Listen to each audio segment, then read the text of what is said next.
अल्लाह ही अल्लाह किया करो, दुख न किसी को दिया करो। जो दुनिया का मालिक है, नाम उसी का लिया करो।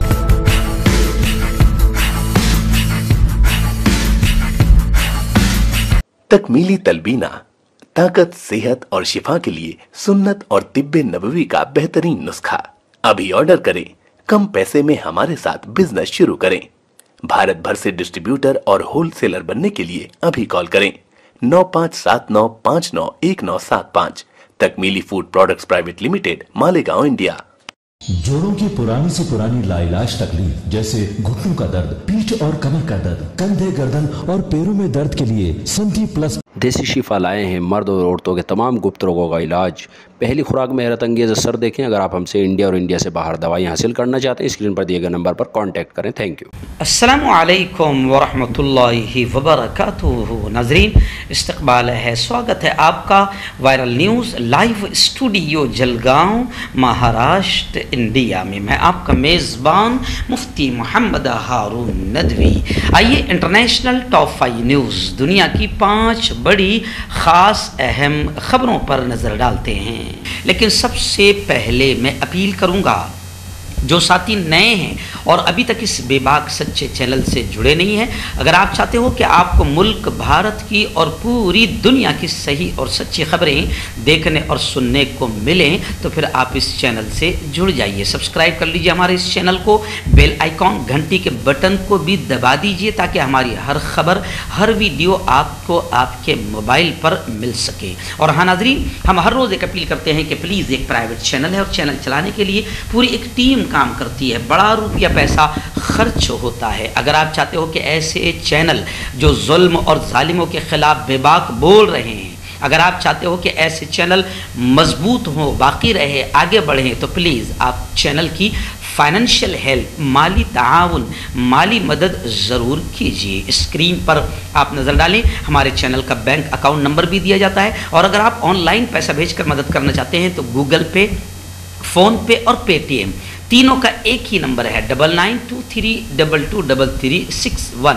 अल्लाह ने जो भी आपको ताकत दी है, उस एतबार से आप हर दिन या हफ्ते या महीने में एक बार ही सही 200, 500, 1000 जो आप मदद कर सकते हैं पाबंदी से कीजिए और चैनल को मजबूत कीजिए।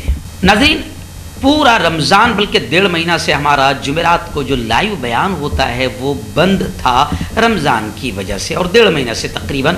लेकिन आइंदा कल, आने वाले कल यानी जुमेरात के दिन रात भारत के वक्त के एतबार से 9:30 बजे रात में इंशाअल्लाह ये बयान लाइव रहेगा इसी चैनल वायरल न्यूज़ लाइव पर। आप हज़ारों की तादाद में इसे देखते हैं, इसलिए हम भी सवाब की नीयत से इतनी मेहनत करते हैं, क्योंकि उसके लिए भी बड़ी मेहनत लगती है लाइव आने के लिए, हर हफ्ते पाबंदी के साथ। तो खैर, आने वाले कल के बयान का अहम उन्वान होगा कि आखिर अल्लाह ने हमें रमज़ान क्यों दिया था, क्या मकसद था रमज़ान का, क्या दे गया हमें रमज़ान, क्या सिखा गया हमें रमज़ान, और हमने क्या पाया और क्या खोया। इस उन्वान पर होगा, पूरी फैमिली के साथ इस बयान को ज़रूर देखें।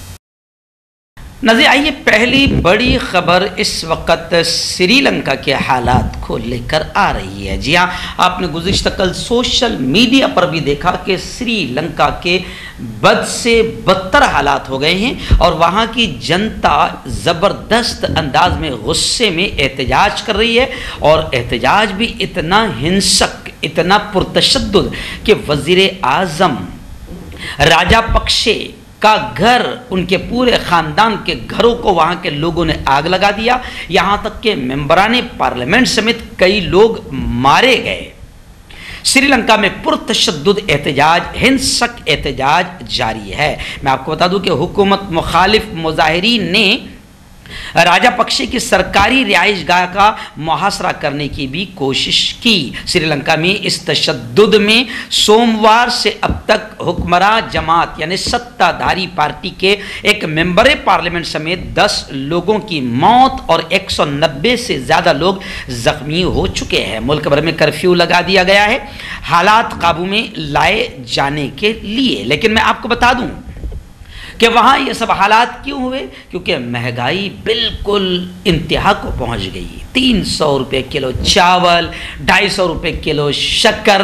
जी हाँ, और ख़बरें ये भी आ रही है कि वहाँ राजा पक्षे जो अभी वज़ीर आज़म हैं, जिनके घर को भी लोगों ने आग लगा दिया, इतना गुस्सा हुए हैं। अब यही वज़ीर आज़म अपनी जान बचाकर लोगों से भागते हुए नज़र आ रहे हैं, झोला उठाकर भागते हुए नज़र आ रहे हैं। लेकिन श्रीलंका के हालात को लेकर हमारे प्यारे मुल्क भारत में भी काफ़ी सोशल मीडिया पर कमेंट्स शुरू है। सब लोगों का ये कहना है कि जैसे श्रीलंका के वज़ीर आज़म थे, ऐसे ही उनके अंधभक्त गोबर भक्त वहाँ ऐसे थे जो ये कहते थे कि कितनी भी महंगाई बढ़ जाए हम तो राजा पक्षे को ही वोट देंगे और इनको ही अपना वज़ीर आज़म बनाएंगे। लेकिन जब महंगाई 300 रुपये किलो चावल और 300 रुपये किलो शक्कर तक पहुंच गई तो फिर लोगों का खाना पीना मुश्किल हो गया, भुखमरी का शिकार होने लगे। तो यही फिर अंधभक्त गोबर भक्त जो है रोड पर आकर वज़ीर आज़म के घर को आग लगाने लगे। तो अब सोशल मीडिया पर भारत में ये इसलिए खबरें ज़्यादा चल रही है कि भारत की हुकूमत को भी लोग मोहब्बत के साथ याद दिला रहे हैं और भारत के अंधभक्तों और गोबर भक्तों को भी लोग मोहब्बत के साथ याद दिला रहे हैं कि सुधर जाओ और महंगाई के मुद्दे को कंट्रोल, महंगाई के मुद्दे पर नज़र डालो और महंगाई को कंट्रोल करो, वरना श्रीलंका के जैसे बुरे हालात यहाँ पर भी आएंगे। फिर यहाँ पर भी क्या होगा? यहाँ के वज़ीर आज़म ने तो पहले ही बोल दिया है, हमारा क्या है भाइयों बहनों, हम तो झोला उठाकर चल देंगे। लेकिन वो तो झोला उठाकर चल देंगे, मगर तुम्हारा क्या होगा, हमारा क्या होगा, प्यारे मुल्क का क्या होगा? इसलिए अब यहाँ गोदी मीडिया जो असल मुद्दों से ध्यान हटाकर ज्ञानवापी, मंदिर, मस्जिद, हिजाब, मीट, लाउड स्पीकर, भोंगा, इस पर ध्यान ले जा रही है ताकि असल मुद्दों से ध्यान हटें। तो मैं आपसे ये कह रहा हूँ कि गोदी मीडिया के खिलाफ भी आप मैदान में आओ, क्योंकि यही असल दुश्मन है जो असल मुद्दों पर हमारा ध्यान जाने नहीं दे रही है। नाज़रीन, दूसरी बड़ी खबर इस वक्त मेरी निगाहों के सामने आ रही है कि तुर्की के प्रेसिडेंट सदर रजब तैयब उर्दुगान ने बड़ा ऐलान किया है कि हम 10 लाख शामियों को उनके वतन, उनके मुल्क, उनके देश वापस भेजेंगे। तुर्क सदर की तरफ से यह बयान एक ऐसे वक्त में सामने आया जब दूसरी तरफ तुर्की में मुख्तलिफ सियासी हलकों में शामी पनागज़ीनों का मामला पहले ही ज़ेरे बहस है। तुर्की में बल्दियाती इलेक्शन के करीब आने पर इस बहस ने और ज़्यादा जोर पकड़ लिया है। पीर को अनकरा में सदारती कॉम्प्लेक्स में हुकूमती इजलास की सदारत के बाद कौम के नाम अपने पैगाम में तुर्क के प्रेसिडेंट रजब तैयब उर्दुगान ने अपने एक ऐसे मंसूबे का इंकशाफ किया जो इमदादी तंजीमों के ताउन से शाम में इंफ्रास्ट्रक्चर और घरों की तामीर पर काम कर रहा है ताकि शामी पनाह गजीनों को उनके मुल्क वापस भेजा जा सके।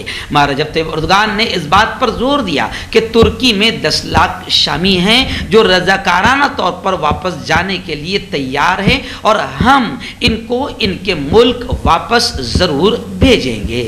नाज़रीन, तीसरी बड़ी खबर यमन के हालात को लेकर आ रही है। जी हाँ, यमन के हालात भी जाहिर बात है कि बड़े ख़राब है।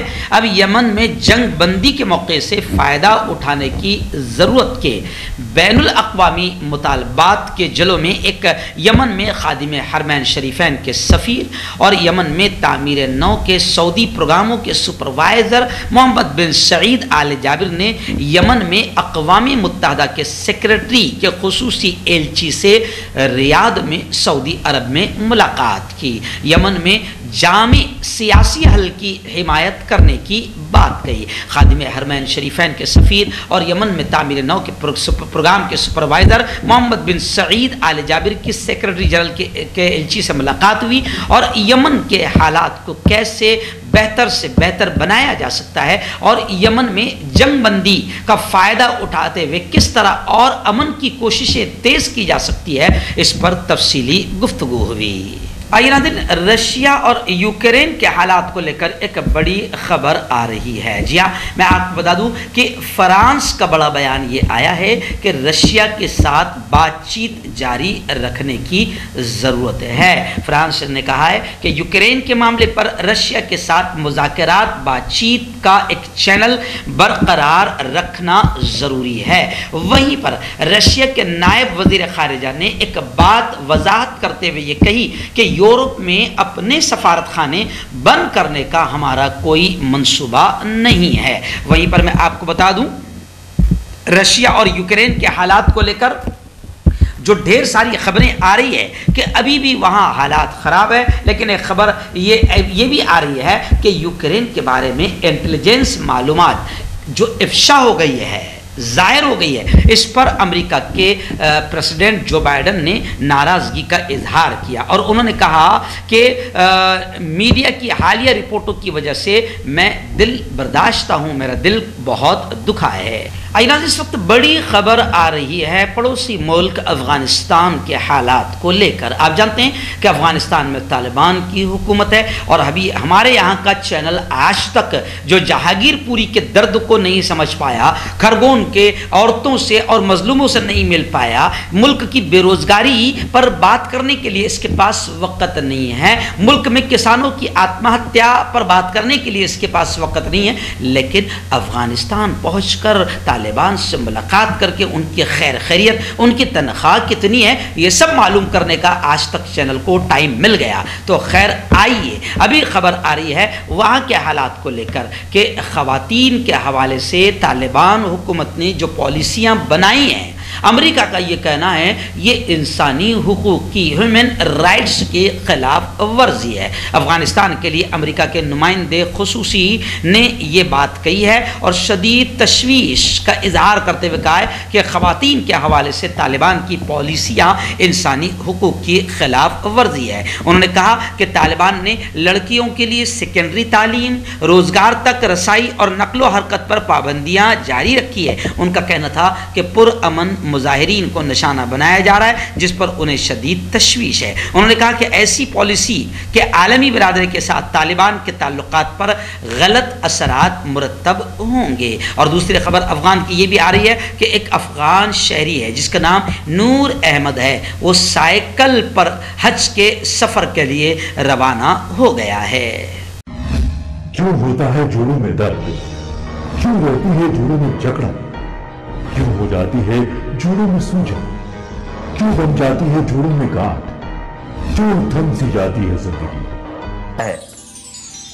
जोड़ों की पुरानी से पुरानी लाइलाज तकलीफ जैसे घुटनों का दर्द, पीठ और कमर का दर्द, कंधे, गर्दन और पैरों में दर्द के लिए संधि प्लस प्लस एक संजीवनी बूटी की तरह है, या यूं कहे कि एक स्थायी इलाज साबित हो चुका है।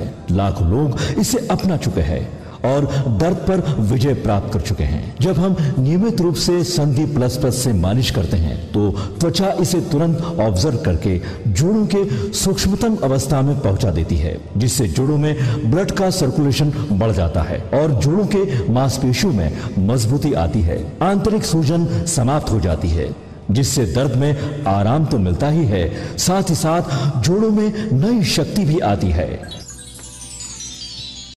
हमारे ये प्रोडक्ट ना कि किसी बाजार में मिलता है और ना ही मेडिकल शॉप पे, इसलिए इसे पाने के लिए अभी स्क्रीन के नंबरों पे कॉल करें और ऑर्डर करें।